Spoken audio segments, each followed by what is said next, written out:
Yes, hello, good afternoon mga boting. So we're still here in Shinjuku, Kabukicho dito sa Tokyo, Japan.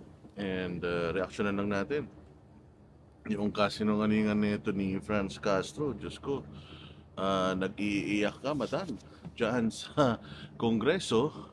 Pero wala namang pruweba, wala ka namang pruwebang may bigay na patunay na talagang ang nagkaroon ng insidente diyan sa BGC. Again, itong BGC, mga bossing, masasabi natin na isa ito sa pinaka-secured na lugar sa Metro Manila. Itong BGC po, mga bossing, the reason why zero crime rate just because wala talagang yung mga snatcher dyan, yung mga riding in tandem dyan, hold upper, walang ganyan dyan. Bakit? Kasi nga ang BGC, halos lahat ng kalsada, meron niyang mga CCTV cameras.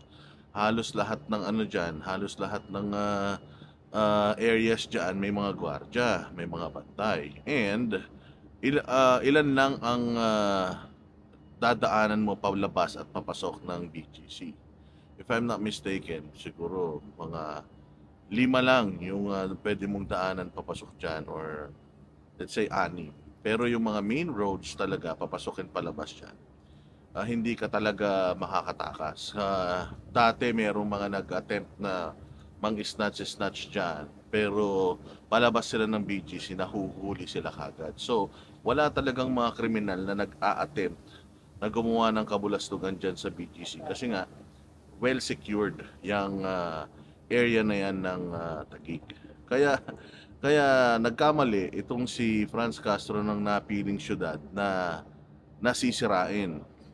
Kasi nga alam naman natin na itong syudad na ito ay hawak ng mga Cayetano at alam din naman natin na yung mga Cayetano ay malapit sa mga Duterte. Kaya siguro yun na naman yung panibagong anggulo na gusto na namang palabasin nitong mga tolongges na mga makabayad na ito. Wala naman palang report ng BGC patungkol sa mga insidente na yun. Siyempre kung mayroong mga paglalabas ng baril, pagpapaputok dyan sa mga lugar na yan, natural kung pulis tagig yan, magre-report yan sa kanyang superior or sa kanilang presinto na nagkaroon ng inkwentro dito and so on and so forth. Pero wala Wala pong report ang tagig pulis, lalong-lalo na yung istasyon dyan sa BGC, na merong mga ganong insidente. And katulad nga ng sinasabi natin, bawal na bawal po sa mga polis, mga bossing, yung magbunot ng baril, mag-unholster ng baril. Bawal na bawal yun sa kanila. Bawal na bawal lalo sa kanila yung mag-warning siya. Hindi pwede sa kanila yun. So, imposible talaga mga bossing na may mga ganyang mangyari sa BGC nang hindi lalabas. And sana I believe lahat na ng mga sasakyan ngayon meron ng mga CCTV cameras o meron ng mga action cameras na mga nakakabit sa mga sasakyan nila. Even yung mga nagmo-motorcycle ride hailing app ng mga motorcycle taxis and mga Ubers and mga angkas na yan. May mga ano din yan, may mga action camera na yung mga nandiyan. Hanggang ngayon wala pa rin lumalabas o lumulutang sa social media patunay na meron talagang ganyang naganap na bunutan ng baril, kung naputukan daw yung yung nagmumotor. Ginagawang tanga nito ni Franz Castro yung mga kapulisan natin. O alam naman natin na bawal yan lalong-lalo na sa mataong lugar. Bawal na bawal kang magpuputok sa mataong lugar kasi nga pwedeng may ibang madamay. And hanggat hindi nagpapakita ng pruweba tong punyemas na ito, dapat tayo singilin natin yan. Nasaan na? Gumagawa kayo na eksena Sinisiraan ninyo yung mga pulis. Sira na nga yung mga pulis. Sinisiraan nyo pa. Ano na naman to? Ididikit nyo na naman sa mga Duterte ito. Pati ang Makati, mga bossing.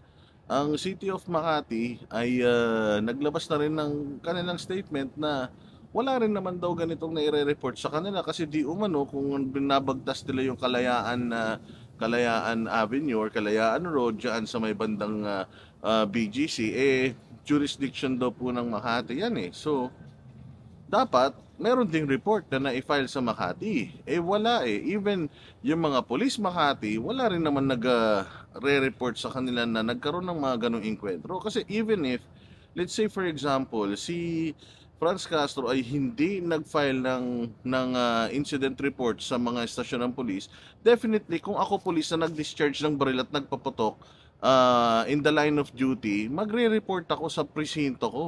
Pero bakit wala? And papaano nalaman ni Franz Castro na pulis yun? Naka-uniform ba? Nakuha niya ba yung pangalan? Nakuha niya ba yung plate number nung sasakyan yun? May mobile ng pulis, tapos merong motorsiklo, bumaba ng mobile yung pulis, nagpaputok. Ano ba? Hindi natin alam eh. Makikita mo marami talagang butas doon sa kwento ni convicted child abuser Castro eh. Dito mo lang talaga makikita na nagpapaawa lang ito eh. Kasi just recently mga bossing, merong mga IPs na nagpunta sa Kongreso at nag-file ng reklamong ethics reklamo ng ethics sa kanya. Oo, so ibig sabihin ba nito nagpapaawa itong babaeng ito kasi ang sinasabi niya is harassment lang yung ethics complaint sa kanya at yun daw ay pakana lang ng mga kalaban niya sa politika, particularly mga Duterte, etc. etc. May mga ganun siyang sinasabi. Then right after that, meron na siyang incident na kesyo may nagpaputok, kesyo ganito, kesyo ganyan. So drama-drama na naman ba ito para lang makakuha kayo ng simpatya? Alam mo, magaling talaga ang mga komunista sa magaling talaga sila sa pagtawag dyan yung mind conditioning, propaganda, paggawa ng istorya, napakagaling talaga nila dyan. At ginamit niya pa ang Kongreso para sa kanyang kaartehan. Then, kailangan ang Kongreso humanap at kumalap ng ebidensya whether totoo ba talaga itong nangyari na to or hindi. Kasi kung hindi, sinayang niya yung oras ng Kongreso, and kung ang Kongreso ay talagang nagpa-imbestiga at wala silang nakita, then nagsayang ng resources ang Kongreso for that investigation. Dapat yung panahon na yon, yung pera na gagamitin doon, gamitin nila sa mas kapaki-pakinabang na bagay, napunta pa dyan sa walang kwentang investigasyon na yan. So ano na naman to? Magpapatawag na naman kayo ng mga pulis, magpapatawag na naman kayo ng kung sino-sino dyan para lang sabihin or para lang magmukha na naman kayong bida at kawa-awa, kasi alam naman natin na nagtapos na mga bossing yung good government na komite ni Chua.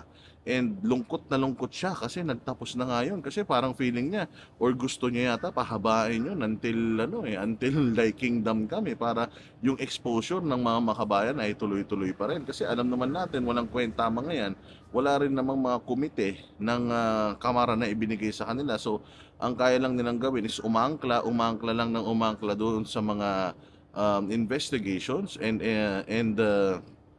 yung mga in aid of legislations na mga ginagawa ngayon, lalong-lalo na kung pwede silang makatira sa mga Duterte, kung pwede silang makatira sa mga kakampi ng mga Duterte, at kung pwede silang makabatikos sa mga militar, which is alam naman natin na kalaban talaga nila yan. So sigilin natin dito si Franz Castro, nasan yung ebidensya? The PNP says wala talagang ganun nangyari. So kanino tayo maniniwala? Sa isang congresswoman na sinungaling, na convicted child abuser, or sa PNP na ang reputasyon ngayon medyo napakapangit din. Kaya talagang abangan natin itong mga magaganap na ito. Abangan natin talaga to, babantayan natin tong ginagawang istorya na to ni Franz Castro, kasi kung hindi totoo to, dapat talaga ang PNP magsampa ng reklamo dito kay Franz Castro sa paggawa-gawa niya ng istorya. Napakarami talagang discrepancies, napakaraming butas talaga ng istorya niya na kung talagang scrutinize mo, talagang nakakatawa. Ako, tawan-tawa talaga ako kasi halatang-halata naman na nagpapaawa ng matandang to. And siguro ganito na talaga trabaho ng mga manloko na lang talaga ng mamamayang Pilipino. Hanggang tumatakbo ng senador yan, huwag natin iboboto yung mga makabayan na yan. Nakabuo ng 12 yung mga mokong na yan, 12 mga makakaliwa na kung mananalo kahit isa lang sa mga yan, sigurado magiging malaking problema yan ng bayang Pilipinas. Yan ang panatero, walang inuurungan.